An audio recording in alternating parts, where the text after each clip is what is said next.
abeebembezi ba district ya Kyenjojo omukurambura kureba ebikonturakita yashabirwe kukora kishangire ngo bimwe aha bintu byakozise bikaba bitari mu konturakita ekirugiriremu ebintu bimwe kushanga bitari ha mutindo n'ebindi bisisikire.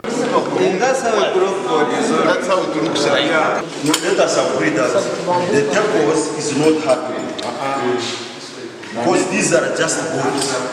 For us, when these are boards. Mukuru w'abakozi omu district egi Asumani Masereka ahana hayihirire okubuza mukuru wa project egi hamwe na contractor aho bihirorsa rwo kombekesa embaho ezi batararagine konka kuba buzibwe ebyo kugarukamo byababura.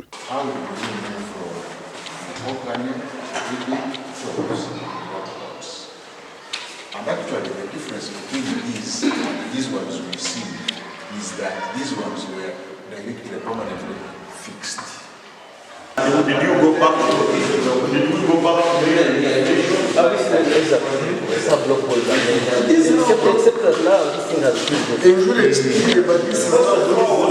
Tibashemeriirwe katandikwa kombekwa omwaka gw'2019 konka ryayombekwa omu muringo gw'ekishobobo niko kwija kureta contract ondijo okutereza byabire byashobire ekindi kitabwire Masereka no kushanga ngo entebe ezi government yatire omu ishomereri zatandikire kuhendeka ahabwo butafayo.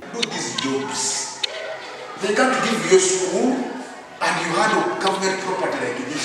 Abana bwanyuma bashitamire kukora enchamo okukwasa mukuru w'ishomereri byombeko abana kutandika kubikozesa. If we don't get many students here, we should count themselves as a failure.